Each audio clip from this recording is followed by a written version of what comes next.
Senhor, quero te agradecer pelo dia que nasceu, pelos dias que vão vir. Senhor, ouve a minha oração, ouve o meu coração a dizer obrigado, Senhor, a dizer obrigado, Senhor. Quero te agradecer pelo dia que nasceu, pelos dias que vão vir. Senhor, ouve a minha oração, ouve o meu coração a dizer obrigado, Senhor, a dizer obrigado, Senhor, a dizer obrigado, Senhor.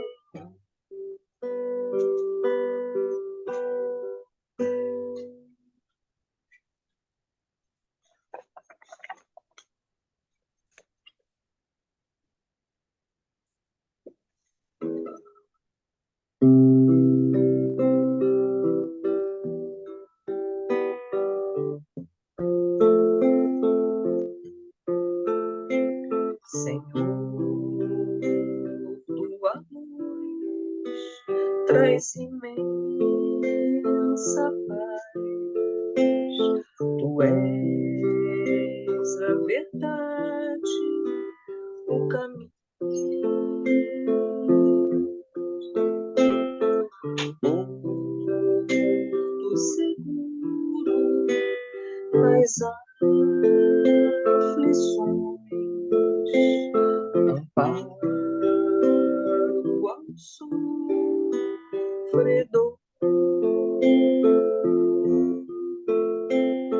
Suave é o jugo por teu amor, ó bondoso Senhor. Suave é o jugo por teu amor, ó bondoso Senhor.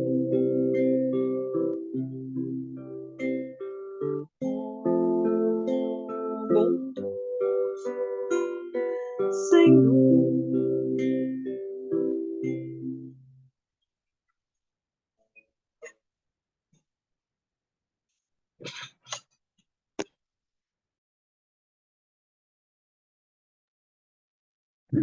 Bom, gente, boa tarde, sejam todos bem-vindos. Vamos começar nosso grupo de estudos de hoje. E aí eu vou pedir quem que está aí para fazer a... Fabi, faz você hoje a página. Nem li a página.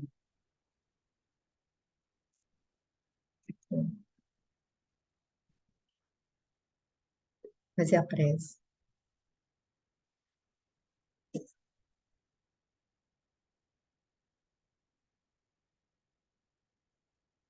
Querido Mestre Jesus, queridos amigos espirituais, estamos aqui nesse momento e pedimos, Senhor, pela Tua misericórdia, pelas Tuas bênçãos, a esse estudo que possa envolver cada um aqui presente, possa envolver cada lar, cada coração, e todos aqueles que nos acompanham, que nos visitam, também possam ser esclarecidos, terem suas dores amenizadas. Então, Senhor, abençoa a todos, graças a Deus.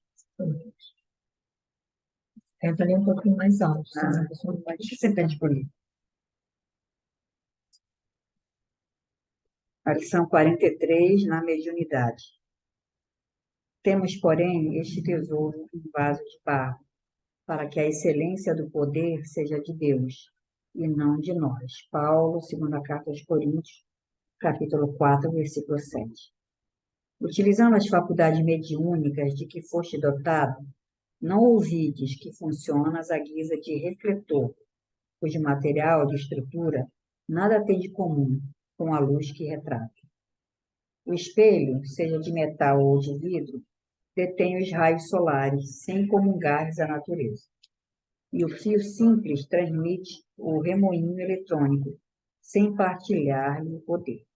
Entretanto, se o espelho jaz limpo, consegue reter a bênção da claridade, e se o fio obedece à inteligência que o norteia, converte-se em portador de energia.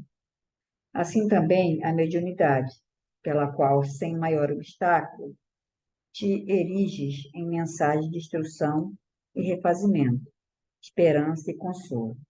Através dela, recolhes o influxo da esfera superior, sem compartilhar-lhe a grandeza, mas se guardas contigo humildade e correção, converter-ás ao instrumento, ao socorro moral de muitos. Todavia, assim como às vezes o espelho se turva e o fio se rompe, exigindo reajustamentos, também a força mediúnica em tua alma é suscetível de rupturas diversas, reclamando trabalho restaurativo. Não te afastas assim ao desânimo ou à negação, se essa ou aquela dificuldade aparece na obra de intercâmbio. O erro no clima da sinceridade é sempre lição. Afervora-te no trabalho do bem e recolhe-te à humildade do aprendiz atencioso e vigilante, gastando severidade contigo e benevolência para com os outros. Porque qualquer dom da luz divina, na obscuridade do ser humano, qual se expressa na conceituação apostólica, é um tesouro em vaso de barro, para que a excelência do poder seja de Deus e não de nós. Então, pode comentar que eu não. Eu achei essa página André, pode falar. a página bastante, digamos assim, nos chama a atenção para a gravidade, e ele faz uma série de colocações com relação Analogia, né? à mediunidade. Mas é porque a gente, às vezes, a pessoa que tem mediunidade, ela acaba se atribuindo uma importância que não tem. E aqui ele faz uma advertência séria, né, e severa com relação a isso. Aí ele vai dizer, olha, não esqueças que funcionas à guisa de refletor, quer dizer, você é apenas um refletor, cujo material de estrutura nada tem de comum com a luz que retrata. Olha, aqui eu juro que eu li essa página umas 3 vezes, porque eu li a primeira vez e eu falei, nossa, tá meio complicado. Aí eu li a segunda, e aí você vai percebendo a severidade com que ele trata o assunto. Então, ele vai dizer: olha, você é um refletor, Essa luz mas não é a sua. tua estrutura não tem nada a ver com a luz que você reflete. Ela não te pertence, você não. Aí depois ele vai dizer: não tem nada em comum com a luz que retrata. Ou seja, aquela Não é luz nada não é seu. minha, não é nada meu, nada meu. Aí depois diz assim: o espelho, seja de metal ou de vidro, detém os raios solares sem comungar-lhes a natureza. Ou seja, o espelho reflete o raio solar, mas ele não tem nada a ver com o raio solar. Nada que possa dizer ele tem isso ou aquilo em comum com o raio solar. E aí o médium também não tem nada em comum. Isso aí, quando eu li assim, na hora deu uma estremecida, porque ele declara quando ele diz que o médium não tem nada em comum com a natureza daquela energia que ele recebe naquele momento. Aquela energia, se é de um Tanto boa espírito quanto mais ruim. elevado, não é dele. Ele é apenas um refletor. Mas às vezes a gente, digamos assim, o médium recebe uma página emocionante, é envolvido num momento, não é? aí você acha que se sente ali emocionado, aí você acha que, nossa, alguma coisa ali. Não, você foi apenas o refletor, né? Aí ele vai dizer assim: entretanto, se o espelho permanece limpo, consegue reter a bênção da claridade, ou seja, se ele está limpo, ele vai refletir. E se o fio obedece à inteligência que o norteia, ele converte-se em portador da energia. Aí ele vai dizer o seguinte: você pode ser um espelho, mas está todo embaçado, e aí você não vai ser fiel na retransmissão dessa luz. Como você pode ser um condutor de uma energia fantástica, mas se você estiver com algum daquelas perninhas do teu fio arrebentado, você não vai conseguir transmitir a mensagem. Então, ele vai dizer que, que o espelho olímpico, quando ele vai dizer assim, assim também a mediunidade, pela qual, sem maior obstáculo, te eriges em mensagem de instrução e refazimento, esperança e consolo. Através dela, da mediunidade, recolhes o influxo da esfera superior. Aí, olha só, aqui também ficou aquilo assim, ó.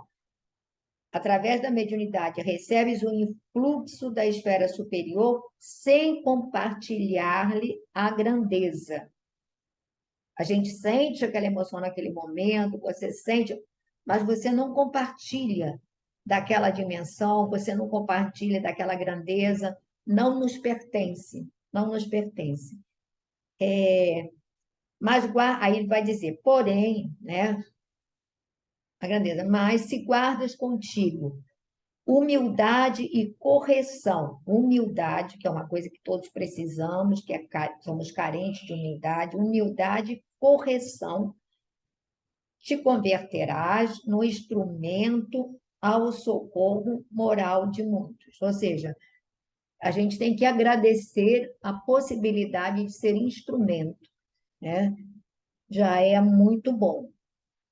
Todavia, assim como às vezes o espelho se turva e o fio se rompe, exigindo reajustamentos, aí ele vai dizer, também a força mediúnica em tua alma é suscetível, ou seja, pode ter rupturas diversas, reclamando trabalho restaurativo. E aí eu acho que a maioria dos médiuns, todos, né, nós, não importa que mediunidade seja exaustiva ou seja apenas uma mediunidade mais leve, estamos em constante processo de reparação e de reajustamento, como ele diz aqui. Então, não te afastas assim ao desânimo ou à negação, se essa ou aquela dificuldade aparece na obra de intercâmbio. E essa frase que eu achei excelente, que ele diz assim: o erro no clima da sinceridade é sempre lição, para a gente também não se punir, achando que não, né, a gente não serve para nada. Não. Aí diz, não, o erro no clima da sinceridade pode ser sempre aproveitado como lição. E ali, aí depois ele reforça que nós devemos ser severos, né, gastando severidade contigo, ou seja, ser severos conosco e benevolentes para com os outros, ou seja, tolerantes, compreensivos, indulgentes com os outros e exigentes conosco, né? E aí ele repete a frase, aí é que a gente vai entender a frase de Paulo, que ele diz que a luz divina na obscuridade do ser humano, no qual se expressa, ou seja, a mediunidade, na conceituação apostólica, é um tesouro em vaso de barro, para que a excelência do poder seja de Deus e não de nós. Ou seja, que a gente tenha a humildade de servir como meros instrutores na transmissão da mensagem e que possamos ter humildade e correção para poder ser utilizados, né? Alguém gostaria de falar alguma coisa? Andréia, você gostaria de falar alguma coisa? Não? Estou aqui pensando em todos. Os insignificantes, né? Que a gente sabe que é a gente mesmo, né, Kiki? Mas aí ele manda a gente desenvolver uma coisa que nos falta, que é a humildade e Uhum. correção a gente procura, né? Aí, Sim. quando ele diz que o erro a gente pode falhar, mas que o erro, num clima de sinceridade, ou seja, quando você está empenhado em acertar, ele vai se transformar em acerto depois, em crescimento. Bom, se ninguém mais quiser falar nada, eu vou passar para. Fala, Só um quem vai? instantinho. Espera. Fala, Boa Verinha. tarde a todos, tudo bem com vocês? Tudo. É só assim, eu não sei se essa minha interpretação está de acordo, eu acho que está. É a respeito do espelho embaçado e o espelho límpido. É como se nós fôssemos esse espelho embaçado, porque a gente, com certeza, de acordo com os nossos comportamentos, nós não conseguimos fazer essa transmissão de acordo, nem captar aquele espírito que necessita se comunicar. E já no espelho limpo, né, límpido, é que você está tentando, né, se melhorar cada vez mais, já tem seus comportamentos de acordo com o Evangelho, então fica mais fácil essa transmissão. Com certeza, Entendeu? com Só isso, certeza. querida. Obrigado, Verinha. Nada. Vou passar para a Glorinha aí, para ela começar com a Gênesis. Vamos lá, né? Tentando decifrar tudo isso aqui. Nós paramos, né, no capítulo 12 e vamos começar hoje o item 14, não é isso? Isso. Nós já lemos, né? E, né, essa continuação aqui da questão da transgressão, né, de comer o fruto proibido, aquela coisa. E aí, quando Eva, né, diz para Deus, né, que a serpente a tinha enganado e eu comi desse fruto. Eu vou tentar, eu queria fazer o seguinte, eu não sei se vocês concordam, a gente tentar ler tudo aqui e depois falar. Agora, se acharem que tem que ler esse 14, falar, 16, falar, a gente também pode fazer Pode assim. ler direto. Eu acho que pode ler, porque ele pega os três diálogos, os três Porque personagens. dá uma visão mais ampla, eu acho, né? Então vamos lá, item 14. Então o Senhor Deus disse à serpente: por teres feito isso, serás maldita entre todos os animais e todas as bestas da terra. Rojar-te-ás sobre o ventre e comerás a terra por todos os dias de tua vida. Porei uma inimizade entre ti e a mulher, entre a sua raça e a tua. Ela te esmagará a cabeça, e tu tentarás morder-lhe o calcanhar. Deus disse também à mulher: afligir-te-ei com muitos males durante a tua gravidez. Parirás com dor. Estarás sob a dominação de teu marido, e ele te dominará.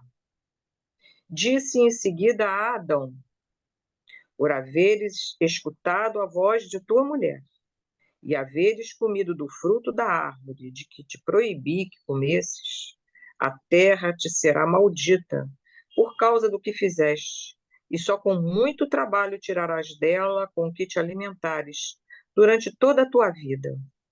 Ela te produzirá espinhos e sarças, e te alimentarás com a erva da terra, e comerás o teu pão com o suor do teu rosto, até que voltes à terra de onde foste tirado, porque és pó, e em pó te tornarás. E Adão Não, acho que aí deu a você sua... pode, Glorinha, eu acho que aí você Ah, pode parar, porque tá, aí ele já tá, faz o discurso de Deus para os tá bom, 13, e aí depois é a consumação. tá. Então, eu queria aqui só tentar fazer aqui um resumo, né, como já falei, né, que tem visto lá no estudo do Haroldo Dutra, né? E ele vai colocar que o Adão, a Eva e a serpente são três posturas psíquicas. A gente pode falar, né, arquétipo, ele fala postura psíquica. São três posturas psíquicas perante a evolução que coexistem dentro de nós. Todos nós temos o Adão, a Eva e a serpente. E ele vai fazer assim, né, vai descrever bem as características, né? O que é o psiquismo da serpente, que é aquele psiquismo quando a gente está imbuído mesmo de um propósito malicioso, e que a gente, nessa proposta maliciosa, a gente como se a gente estivesse sendo realmente um adversário divino, né? Tem a Eva, seria aquele psiquismo que cede ao mal desde que ela possa levar alguma vantagem naquilo. Então, somos nós quando a gente se deixa arrastar, mas na verdade, a gente se deixa arrastar porque a gente espera obter alguma vantagem, né? Aqui, no caso, quando, né, Deus fala, olha, não pode comer porque, né, conhecer, vai ter consciência do bem e do mal, e a serpente diz assim, que nada, você pode comer sim, não tem problema nenhum. E a Eva se sente, vamos dizer assim, seduzida, né? Então se deixa arrastar e come aquele fruto, e prova, né, daquele fruto que não deveria, né? E o Adão é aquele psiquismo que o Haroldo Dutra diz que é o psiquismo mais comum entre nós todos na Terra, porque eles coexistem em nós, ora a gente expressa, né? Mas ele também diz o seguinte: as coletividades vão expressando, às vezes existe uma coletividade que expressa tanto aquele psiquismo, né, que ele passa a ter, aquela coletividade passa a ter o comportamento daquele psiquismo. Ele vai falar nas guerras, não é? Na destruição, na ambição desmedida, né? Pelo poder, pelo dinheiro, pelo lucro, pela destruição. Ele fala da guerra. Então, e o Adão é o indiferente, é o psiquismo, é a característica. Olha, eu comi, mas ela me deu, né? Então, sabe, eu tô aqui, e aí ele diz que Vai somos saber. nós, a gente está aqui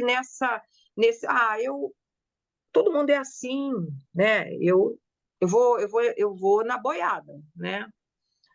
Todo mundo, né? Então, ele diz que a nossa, por isso que fala, o Emmanuel depois fala, raças adâmicas, né? Aquela característica do Adão, a característica da indiferença, e que, embora tivesse a inteligência, ela se deixa levar pelo mal, né? Se deixa arrastar pelo mal.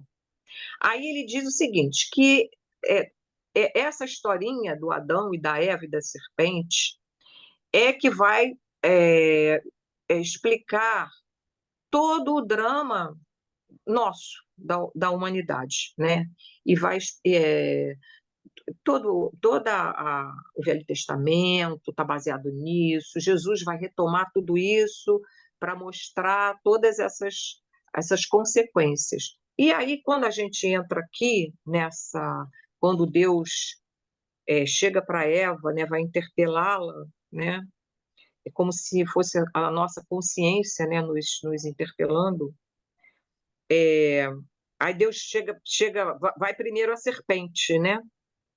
E diz assim: por teres feito isso, serás maldita entre todos os animais e todas as bestas da terra. rojar-te-ás, que é arrastar-te-ás sobre o ventre, e comerás a terra por todos os dias de tua vida. Então, aqui seria mais ou menos assim: quando a gente está totalmente embotado no mal, né, a consequência dessa nossa postura vai ser viver como se fôssemos o animal mais, que aqui para os judeus, né, seria, né, o animal que está sempre, né, pelos cantos, esperando, aguardando. Então ele está sempre, e se arrastar pelo próprio ventre seria, porque ele até vai dizer o seguinte: para os hebreus, para os judeus daquela época, hoje nós consideramos que o cérebro é o centro de toda, né, de tudo. Então, morte cerebral, a sociedade moderna é assim: morte cerebral, acabou. Mas os judeus consideravam que toda a nossa energia espiritual estava nessa região. Então, você se arrastar pelo ventre significa o seguinte: você viver nas suas encarnações como uma besta fera, tá? Como aquele que, encarnação após encarnação, vai estar provocando o mal, né? Nas suas investidas, né? E ele vai investir, e aí vai investir aonde? Vai investir na nossa emoção, que é Eva, né? Nesse aspecto nosso que é, né, da sensação de querer, né?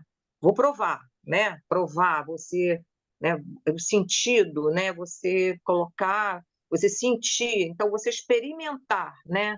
Então, vai tocar justamente nessa questão da nossa emoção, é onde a gente se deixa arrastar, porque ele até fala, tem situações que a gente diz assim: gente, mas onde eu estava com a minha cabeça, que eu me deixei arrastar, como isso foi acontecer comigo, né? Então, são várias situações na vida que a gente cai, né? Nas ciladas da vida, coisa e tal. Por esse aspecto, né, nosso né, de querermos, né, a experiência, experimentar, e o aspecto mais emocional, né? Então, e aqui, quando ele fala aqui de esmagar a cabeça, que ele não esmiuça isso aí, eu fiquei pensando, né?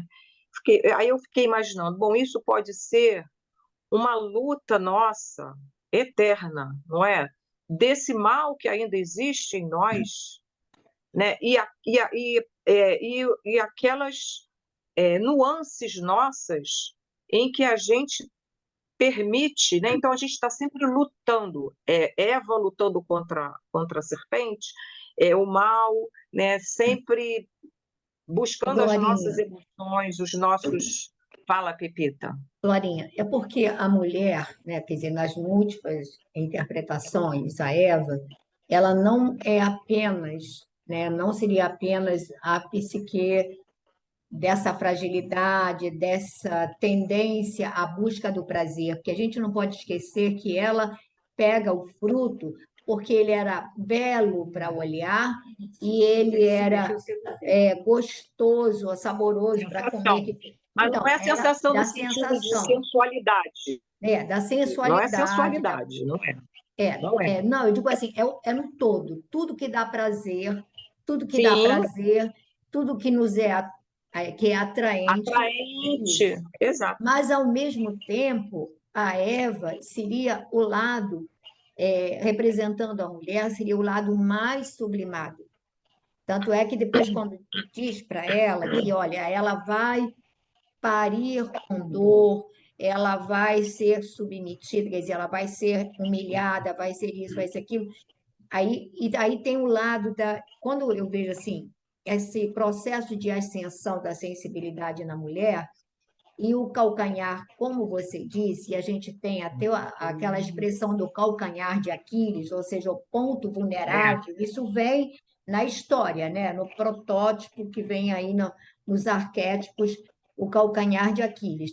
Então, a mulher, ela vai estar, como você falou mesmo, nessa luta constante pela ascensão à sublimidade contra ela mesma, porque essa serpente está dentro dela, que é o nosso lado frágil, na busca desse prazer, na busca de tudo isso que nos atrai. De agir na emoção, de Isso, agir então na... esse conflito, ela vai morder o nosso calcanhar. Qual é o nosso calcanhar? A sedução vem as pelo nossas o fragilidades, nosso lado frágil. Cada um as vai ter o nossas seu lado fragilidades. frágil. Um tem pelo dinheiro, o outro tem pelo poder, o outro tem pela sexualidade, o outro tem pelo excesso de apego às coisas, enfim. Então, esse teu lado, essa vontade de ascender, vai estar em luta contra essa serpente que ainda mora em você, Sempre. porque ainda não foi trabalhada e transformada, e ela vai morder o teu lado calcanhar. Repara que o calcanhar está na base. O calcanhar sendo, simbolizando o ponto frágil, ele é a base. Ele é a base para a gente ficar de pé. Ele é a base para que a gente se caminhe, para que a gente É levante. leve. Ele está na base. Então, se esse nosso lado ataca a base, a gente tomba. Aí a gente vai para a condição da serpente, né? Que é essa coisa da sedução, quer dizer, não é da sedução só da sexualidade, não é isso. Nem É da cima. sedução por aquilo que não nos convém, mas que nos atrai. E aí, em cada pessoa, essa sedução vai ter uma representação peculiar, porque aquilo que a gente falou, como cada um de nós tem seus pontos vulneráveis, cada um de nós tem aquilo que vai dizer, olha, nossa, tem gente que daria tudo por umas noites de boemia, tem gente que não dá a mínima para isso, mas daria tudo para ficar sentado numa cadeira com poder para administrar a vida de outras pessoas, não é? E por aí afora. Então, aí eu vejo muito assim, essa. Perfeito. Ele faz uma comparação, ele, quando vai falar das guerras, né? Ele falou da Segunda Guerra especificamente, que ele diz assim: olha, a serpente, né? O pensamento serpente, né? Dragão, São os mentores, né? Os mentores, né? Né, de tudo isso, né? De fomentar a guerra, de fomentar a destruição, de fomentar. Aí ele diz: a população ali, Eva, a população Eva, seriam aqueles que usufruíram, tiraram proveito da guerra. Né? Muita, a gente sabe, né? Quem é que vendia o gás para os lá, né? Lá, para matar os judeus? Quem fazia isso? Quem fazia aquilo? Então, é a mentalidade Eva, né? Mas agora vou ganhar muito dinheiro, né? Então, não, mas Deus falou, não, mas o que tem? Vai ganhar dinheiro, vai ficar rico, poderoso, né? Então é essa, né? Essa coisa que a gente vai. E o Adão, ele diz que era aquele povo que dizia assim, ué, mas tinha campo de concentração? Não, mas eu não sabia, nunca soube que tinha campo de concentração. Era aquele que era indiferente, sabia, sim, né? Porque você lá marcava a casa dos judeus lá, mas você, não sou eu, né? É aquele povo, aquele povinho lá que tá sofrendo. Então, é por aí, não é? Então, ele fala que é essa eterna luta, mas de um psiquismo total que precisa viver como nós, num planeta de provas e expiações, porque ele fala a Gênese é o cântico de um exilado, sim, né? Como já trouxe Emmanuel a Caminho da Luz, né? Mas mostrando, né, por que a gente está nessa situação e não sai dessa situação. Né? O que nos levou a isso e por que a gente continua, né? Então, é bonito quando ele vai falar depois do Cristo, né? Enfim, é muito legal. Né? Agora, Glorinha, aqui, quando ele fala da mulher, ele também diz o seguinte: é como se a gente tivesse que estar, ora, nos arrastando, né, na animalidade, né, e também para que a gente possa dar algum fruto, né, em troca, a gente vai ter que, como ele fala, parir com dor, né? Você vai se esgarçar, essa entrega vai ser dolorosa, vai ser, né? Então, tudo simbólico, né? Simbólico. Não é que a mulher tenha. Ele diz assim: ó, não está havendo maldição, Deus não está amaldiçoando, imagina Deus amaldiçoar. Ele está mostrando a consequência, mas como é tudo simbólico, né? Só que uma parte depois, a igreja, né? O poder, aquilo tudo, fez uma leitura totalmente equivocada, né, da Glorinha, Gênese. Né? Oi, gente. nessa parte eu vejo também, vê se não faz todo sentido. A mulher, quando ele diz que ela vai parir com dor, que ela vai se submeter, ou seja, quando a mulher exerce esse papel, ela se redime através da maternidade, porque não é só no parto. É, Uma mãe para são educar, uma várias mãe leituras, para sem dúvida. educar, uma mãe para. Ela deixa esse lado, Mas, ela abre mão dessa sedução mas para você sabe o que ele defender. diz? Hã? Mas você sabe o que ele diz? Mas Ah, o que ele coloca, que eu achei, olha, o mundo ditoso não existe parto com dor. Não existe não, essa não, não, dor, não, entendeu? mas eu sei, Não, Glorinha, mas o que eu quero dizer é no simbolismo, quando ele fala desse sim, parto, é o simbolismo ele vai realmente do se mundo de provas e do tra... expiações, exatamente. Não, mas não estou falando É, nem só, não estou falando só do parto, parto sei, como o parto, o nascimento. é, Eu estou falando no processo Da da maternidade. maternidade, que ele, num mundo como o nosso, são raras as mães em que esse processo da maternidade, para educar a prole e para conduzi-la no caminho do bem, é muito sacrificial e doloroso. é, Mas esse trabalho é o trabalho que mais redime a mulher, né? Essa sublimação da Eva se dá muito no trabalho, através do trabalho verdadeiro é. da maternidade. Ele não coloca a figura feminina assim, porque para não seguir assim, não ficar tentado a seguir o caminho, né, dessas leituras de que a mulher é pecadora e que a mulher foi, né? Então, é a personificação de um psiquismo nosso, né? De uma parte do nosso psiquismo. Ninguém é só Eva, é só Adão, é só serpente, tudo convive dentro de nós. Só que às vezes o que se expressa mais, né, na nossa, né? Tem aquele que a gente sabe pela leitura das obras espíritas, né, né, dos espíritos que se deixam arrastar né, e ficam séculos, milênios se arrastando como, né, enfim, naquele processo, né? Então, Mas eu acho que acabou o tempo.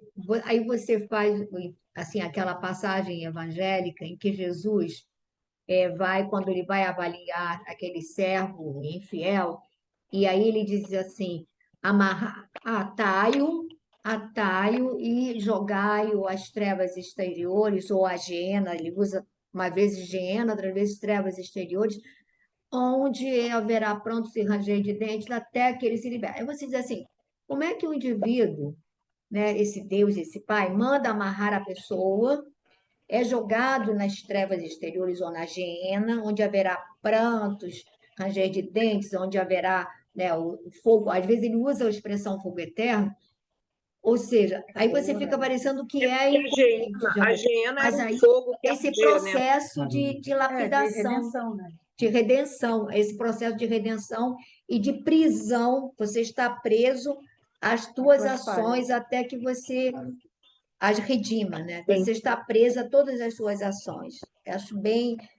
Eu acho que a importância desse estudo é porque ele nos faz ter uma releitura do Evangelho de maneira mais ampla e ficar mais coerente. Senão, por exemplo, É. essa passagem evangélica ficaria sem sentido. Gente, pois é. E o que ele fala aqui é o seguinte: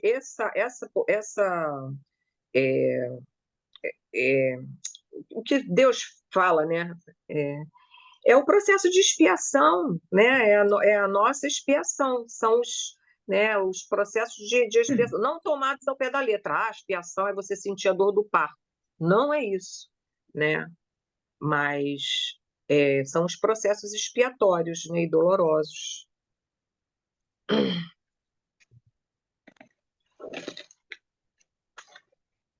Então, vamos para os obreiros da vida eterna.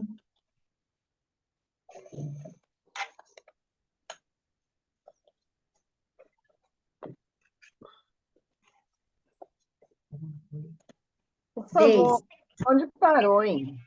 Por olha só, fora. nós estamos no capítulo 13, e na morte de Dimas, uma, duas, três, Qual quatro, umas parágrafo? 5 páginas antes do fim do capítulo, quando a mãe dele aparece. Sou a mãe dele. Se você ver esse livro aqui, ó, olha aqui. Esse livro aqui, esse aí. Está na página 209. Deise, teu livro é esse? Teu Já livro é achei, já. esse? Já achou? já Tá. é esse mesmo. Você quer começar? Porque a Verinha tem lido sozinha sempre, coitada. Eu posso começar, mas eu estou meio. Para comentar esses livros, eu sou ruim. Tá. É só a mãe dele? Só a mãe dele. Só a mãe dele. O assistente comentou a urgência da tarefa que nos aguardava e confiou-lhe o depósito querido. Em breves instantes, tínhamos perante os olhos o inovidável quadro afetivo. Sentara-se a velhinha no leito, depondo a cabeça do moribundo no regaço acolhedor, afagando-o com as mãos cariciosas. Em virtude do reforço valioso no setor da colaboração, Hipólito e Luciana, atendendo ao nosso dirigente, foram velar pelo sono da esposa, para que as suas emissões mentais não nos alterassem o esforço. No recinto, permanecemos os três apenas. Dimas experimentando o indefinível bem-estar no regaço materno, parecia esquecer agora todas as mágoas, sentindo-se amparado como criança semi-inconsciente, quase feliz. Ordenou Jerônimo que me conservasse vigilante, de mãos coladas à fronte do enfermo, passando logo após ao serviço complexo e silencioso de magnetização. Em primeiro lugar, insensibilizou inteiramente o vago, para facilitar o desligamento nas vísceras. A seguir, utilizando passes longitudinais, isolou todo o sistema nervoso simpático, neutralizando mais tarde as fibras inibidoras no cérebro. Descansando alguns segundos, asseverou: não convém que Dimas fale agora aos parentes. Formularia, talvez, solicitações descabidas. Continua? Eu acho que pode continuar, porque até aqui é mais dissertativo mesmo. Tá. Indicou o desencarnante e comentou sorrindo. Noutro tempo, André, os antigos acreditavam que entidades mitológicas cortavam os fios da vida humana. Não somos parcas Nós autênticas. somos.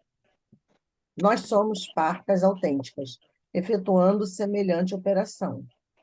E porque eu indagasse, tímido, por onde iríamos começar, explicou-me o orientador. Segundo o Bactari, há 3 regiões orgânicas fundamentais que demandam extremo cuidado nos serviços de liberação da alma. O centro vegetativo, ligado ao ventre, como sede das manifestações fisiológicas, o centro emocional, zona dos sentimentos e desejos, sediado no tórax, e o centro mental, mais importante por excelência, situado no cérebro. Então, quer dar uma paradinha e comentar alguma coisa? Eu não quero comentar, não. Aqui a gente percebe, repara só, o que é o amor. Ele estava extremamente inquieto, ele estava angustiado, fez a prece, aquela coisa toda, mas bastou que a mãe chegasse. Claro que dá a entender que ela é um espírito de luz, porque ela chega cheia, né, numa figura radiosa e tudo, se apresenta, chega na hora extrema, então devia ser um espírito bem ocupado, que só chega no finalzinho para receber o filho. E ele pede que a mãe dele possa estar presente nesse momento crucial da partida. Aí ela vem, o coloca no colo, ele automaticamente sente um bem-estar extremo. Tinha ali Jerônimo, tinha o André Luiz, tinha os outros amigos espirituais, mas a mãe falava ao coração dele. E ele se sentiu como uma criança acolhida. E às vezes a gente fica assim, para todos nós, né? Eu digo assim, às vezes pode ter um espírito muito mais luminoso, muito mais evoluído, mas aquela pessoa que nos foi particularmente cara, ela tem um significado bem peculiar, porque é uma questão de alimentação. Aquele ser tem uma conexão direta com a gente e há um processo ali e aí ele se aquieta, ele se sente assim como se ele estivesse assim flutuando, muito bem-estar, ele deixou isso tudo. Aí depois ele vai dizer que eles são os verdadeiros autênticos parcas, ou seja, aquelas figuras mitológicas que vinham para cortar os fios da vida. Você vê que na mitologia, como a gente está estudando a Gênese, a mitologia é alguma coisa semelhante. Ela é toda simbólica, ela é toda, mas ela tem todo um fundamento por trás daquele simbolismo todo. Então, esses parcas, senhores da vida, que vêm cortar os fios, nada mais são, como ele diz, são esses espíritos que trabalham nessas equipes de desprendimento. Então, esses parcas sempre existiram, né? Os parcas mitológicos sempre existiram. E aí ele vai falar desses grandes 3 centros de energia, esses centros energéticos, ou chakras, como queiram dizer. Aí ele vai falar do vegetativo ligado ao ventre, não é?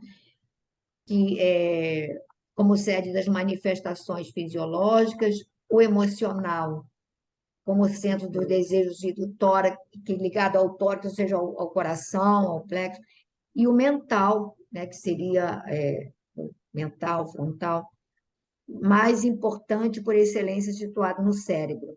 Então, a gente vai ver que eles comandariam todos os demais centros de força e, uma vez cortados esses fios, automaticamente a pessoa iria se desprender do corpo, né? E como quando ele fala aqui também, quando faz o desligamento do sistema nervoso, que a gente ouve falar várias vezes, que ele fala que não seria conveniente que os parentes ouvissem o Dima, que ele poderia falar coisas descabidas. É, E a gente cansa de ver situações assim, né? De que a pessoa começa a falar coisas que parece que não tem sentido nenhum, mas de repente já é esse processo, né? pode ser, pode ser. E aí a tal história, aí às vezes os parentes ficam com aquelas frases, assim, com aquela, às Porque a vezes com pessoa falou, sentimento de culpa, com alguma coisa, e às mas vezes é porque é por causa dessa confusão que já deve ser por é, causa desse desligamento, né? Que ele fala pode aqui. ser, pode ser. Alguém gostaria de tecer algum comentário? Verinha, Glorinha, Solange, Ana, ninguém quer comentar nada? Vou pedir a Verinha para continuar a leitura, então.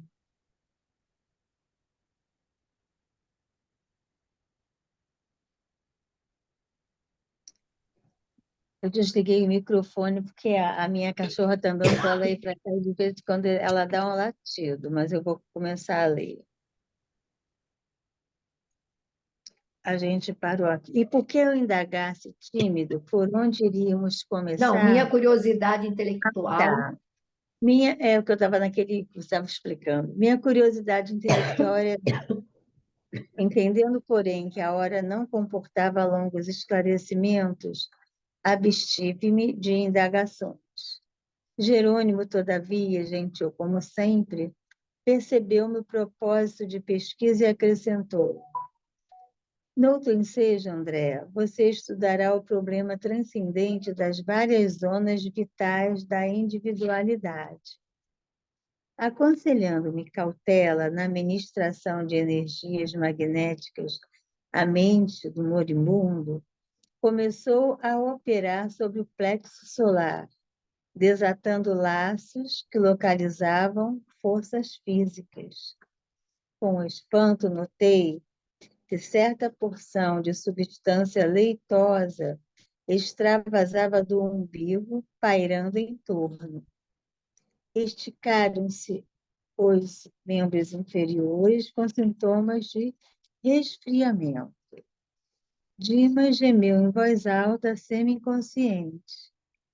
Acorreram amigos assustados. Sacos de água quente foram apostos nos pés. Mas antes que os familiares entrassem em cena, Jerônimo, com passos concentrados sobre o tórax, relaxou os elos que mantinham a coesão celular no centro emotivo, operando sobre determinado ponto do coração, que passou a funcionar como bomba mecânica desreguladamente. Nova cota de substância desprendia-se do corpo, do epigastro e garganta, mas reparei que todos os músculos trabalhavam fortemente contra a partida da alma, opondo-se à libertação das forças motrizes em esforço desesperado, ocasionando angustiosa aflição ao paciente. O campo físico oferecia-nos resistência, insistindo pela retenção do senhor espiritual. Com a fuga do pulso, foram chamados os parentes e o médico, que acorreram pressurosos. No regaço maternal, todavia, e sob nossa influenciação direta, Dimas não conseguiu articular palavras ou concatenar raciocínios. Verinha, dá uma paradinha para comentar, senão fica muito longo. Tá. Essa última frase é: alcançáramos o coma em boas condições. Então, esse processo todo de desligamento, né, era um processo, assim, bastante peculiar. A gente viu, né, que o Jerônimo precisou da ajuda do André Luiz. Enquanto o André Luiz estava com a mão na cabeça, né, do Dimas, ele começou a fazer a movimentação para desligar vários pontos, né, principalmente do coração, nesse momento, né? É interessante essa substância que desprendia-se do corpo, primeiro através do umbigo e depois através da garganta, né? Nessa área aqui do tórax toda. Aí eu fiquei pensando o que seria essa substância leitosa. Olha Seria só, nas materializações, a pessoa não doa ectoplasma. aquele ectoplasma, só que Então, eu estou achando, sim, aqui a gente tem o perispírito também, porque a gente sabe que o perispírito ele é semimaterial, ele não tem uma parte de energia, né? E tem uma parte que ainda seria uma matéria quintessenciada, mas ainda seria matéria. Então, a gente vai ver depois que essa energia, esse ectoplasma que extravasa, depois ele vai se juntar e vai adquirir, a gente vai ver isso para frente, vai adquirir a forma dele. A forma Então, a gente dele. percebe que ali é como se o perispírito dele não saísse em bloco. O que é interessante aqui é isso, é que o perispírito ele não sai inteiro em bloco. Sai essa substância, né? E aí vai saindo a substância, vai ficando ali, sempre que quem comanda seria o campo cerebral, no caso, e seria essa glândula pineal que vai comandar isso tudo. Então, a gente vai ver que só depois que ele vai liberar esse trecho, essa parte aí, esse plexo, é que vai formatar novamente digamos assim, o duplo, né, desse organismo. Mas aí também Ainda não eu acabou não ainda sei de também, fazer eu o estou falando, espelhamento. mas aí vocês também podem. Alguém tem assim, teve uma interpretação diferente que possa. Então, no caso, o ectoplasma é a mesma coisa que o fluido vital, né, de cada um de nós. E o ectoplasma é a quantidade desse fluido vital que muita gente tem mais quantidade, até para doação, para materialização, né, para doação de fluidos na hora do passe. Mas eu fiquei assim Eu na não dúvida sei, entre Verinha, eu não quanto sei se é ser. exatamente a mesma coisa ou se já é esse fluido vital enriquecido com a energia daquele ser, né? Sim, Eu acho que aí já existe alguma, como tudo na realidade vem do fluido cósmico, mas que é trabalhado, modificado. Então, sim, ali teria, porque aquilo ali vai ter o cheiro do Dimas, o, a vibração do Dimas, vai estar tudo nessa energia, né? Vai nessa ser bem energia peculiar, né? leitosa, né? É, É muito interessante, realmente. Quando eu vi o enterro do meu pai, né? No velório do meu pai, eu vi saindo essa substância daqui do plexo solar, mas muita, muita, muita. Aí eu perguntava assim para minha irmã, você não está vendo sair assim, tipo uma fumacinha branca leitosa do peito do papai? Ela não. Eu falei, mas olha, é muita. Então, acho que ele ali já estava formando o perispírito também, estava havendo um é desligamento, né? legal, né? Quer dizer, aí, Então, então, você pode ver que realmente, se você lembra dessa experiência, então lembro você demais. viu, ele está narrando aqui a sua experiência. Sim, eu vi essa parte aqui do plexo solar, sabe? Essa parte todinha, assim saindo aquela substância, eu fiquei assim, impressionada. Nossa, foi muito bonito, muito bonito. Bom, a gente continua, você vai parar? Não, Não, continua. aqui a gente não tem 10 minutos, mas tem essa outra parte aqui, ó. Primeiro sai de uma região, depois ele diz assim, nova cota de substância desprendia-se do Sim, corpo, pela garganta também, né? né? Pela garganta, mas reparei que todos os músculos trabalhavam essa luta, né? Você isso vê aí. que Instintivamente, né? O corpo. A instintivamente pela necessidade de sobrevivência, querer né? ficar, né? É verdade. E É uma coisa instintiva mesmo. a gente vê Do... que determinados corpos, depois mesmo que já foi dada a morte, eles ainda têm estremecimentos, ainda têm aqueles movimentos assim, como se fossem Isso aí eu acho que é o reflexos. fluido vital, né? Hã? É o fluido, eu acho que ainda é o fluido vital, né? É, nesse processo aí Terminando, né, né? dos, Ainda é dos 2h50. músculos, é, né? Que ainda existe, né? pois é. Aí é bem interessante. Mas eu acho que, de repente, não sei se dá para ver esse o restinho da parte aí. São 16h41. Ainda pode ler Já mais, dá não? para ler, Dá. dá para ler esse parágrafo. Outra pessoa leia. Pode ler, Verinha, pode ler. O assistente estabeleceu reduzido tempo de descanso, mas volveu a intervir no cérebro. Era a última etapa. Concentrando todo o seu potencial de energia na fossa romboidal, Jerônimo quebrou alguma coisa que não pude perceber com minúcias. E brilhante chama violeta dourada desligou-se da região craniana, absorvendo instantaneamente a vasta porção de substância leitosa já exteriorizada. Quis fitar a brilhante luz, mas confesso que era difícil fixá-la com rigor.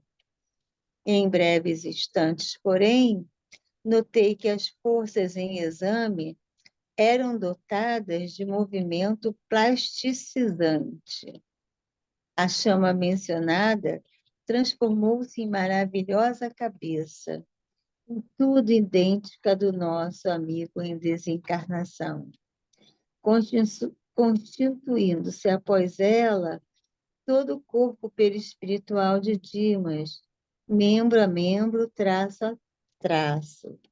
E à medida que o novo organismo ressurgia ao nosso olhar, a luz violeta dourada, fulgurante no cérebro, empalidecia gradualmente, até desaparecer de todo, como se representasse o conjunto dos princípios superiores da personalidade, momentaneamente recolhidos a um ponto, espalhando-se em seguida através de todos os escaninhos do organismo perispirítico, assegurando desse modo a coesão dos diferentes átomos nas novas dimensões vibratórias.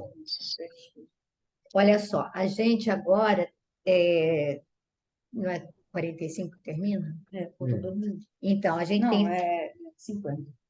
Tá. A gente tem agora só uns minutinhos. Eu acho que esse parágrafo a gente Pode ler teria de que novo. reler para a gente, porque ele é muito importante. A Muito gente vê rico, né? esse princípio espiritual, né? Essência do espírito, porque quando os espíritos evoluem muito, eles perdem o perispírito. Então fica essa chama que está tudo ali. Aí ela meio que se dilui na formação desse corpo, mas esse parágrafo é muito importante para a gente fazer uma releitura, embora a gente não possa não ter capacidade para explicar, mas eu acho que a gente tem que refletir um pouquinho sobre ele, porque eu achei bem interessante, não é? Aqui no livro dos médiuns tem um pedacinho que fala sobre essa chama. Tem assim, essa pergunta, ó, a pergunta é essa que Kardec faz: não podem manifestar-se sob a forma de chama os espíritos? Qual é o número da pergunta, Verinha? É 220, peraí, 226, se não me engano. São vários itens. Aí é a 100. Pergunta É 100. das manifestações visuais, 100, e é a número 29. 28A. Não é 29, não. 28A. Aí fala que a chama não passa, às vezes, de uma miragem ou de uma emanação do perispírito. No caso aí, é a emanação do perispírito, então, né? A resposta dos espíritos, que é a emanação do perispírito. Quer dizer, primeiro veio a chama, que é a emanação do perispírito, que absorveu toda essa parte assim, leitosa, né? E aí formou o corpo do Dimas. Mas não seria do espírito, não, gente? Depois a O gente quê? relê isso aí direitinho, Verinha, É porque porque antes ele fala que o Jerônimo como que tivesse quebrado alguma coisa, viu? Quando ele fala. Aqui no fala. cérebro, ele fez Ele o fala desligamento quebrou alguma total, né? coisa que não pude perceber. não, ele não, ele Houve pôde luz. perceber, só não pôde explicar para a gente. Por isso que ele deixa isso claro. E brilhante chama violeta desligou-se da região craniana. Sim. Aí, na minha cabeça, era, na verdade, a própria consciência, o próprio espírito, que também pode se mostrar como uma chama. Mas, Também acho. quando eu estava estudando com o Kleber esse livro aqui dos médiuns, nessa parte fala isso, ele responde que o espírito pode ter várias aparências, sim, e que a chama passa muitas vezes de uma emanação do Muitas perispírito. vezes, mas não deixa como uma coisa fixa, tá? Fixa. Ele diz também que pode ser uma miragem. Aí É. não deu para É, entender. porque aí é outra, é no sentido mais da manifestação, não. Acho que é outra. A gente pode dar uma lida nisso, mas eu acho que depois a gente estuda com mais calma, Aí eu por fiquei causa do pensando, e horário. quando eu li isso, então vamos parar que são 16h47, né? Tem que cantar É, uma musiquinha. A gente volta nesse parágrafo, né? Para é, esmiuçar mais, né? é melhor.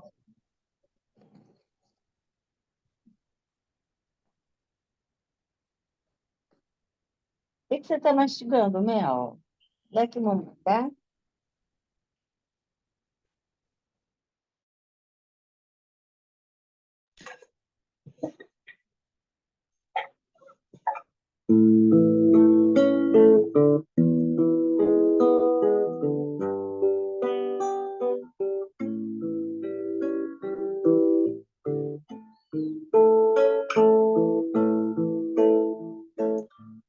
Nesse momento de prece e emoção, eu sinto Jesus tão presente em você, que está ao meu lado e me faz mergulhar nesse mar de brandura e paz.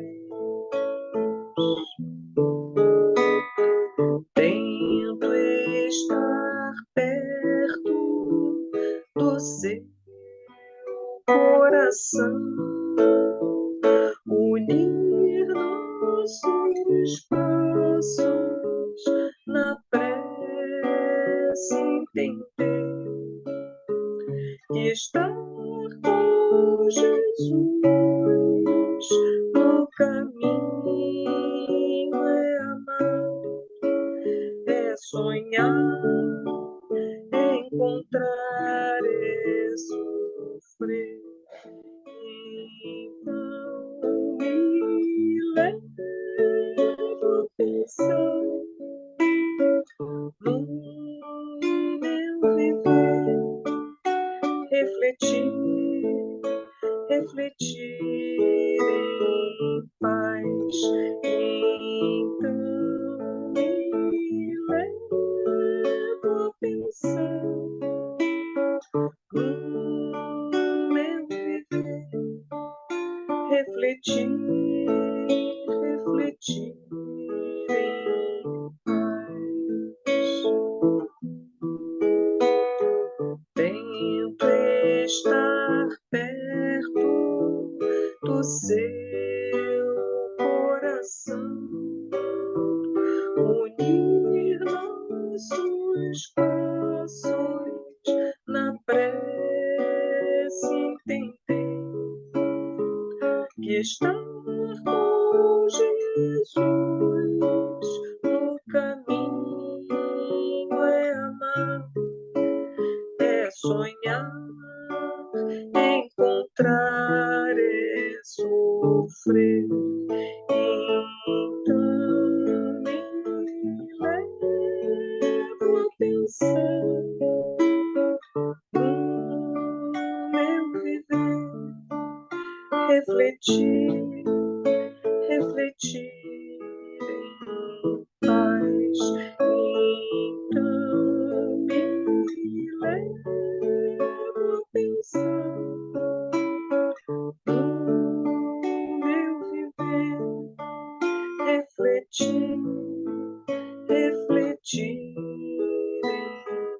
paz.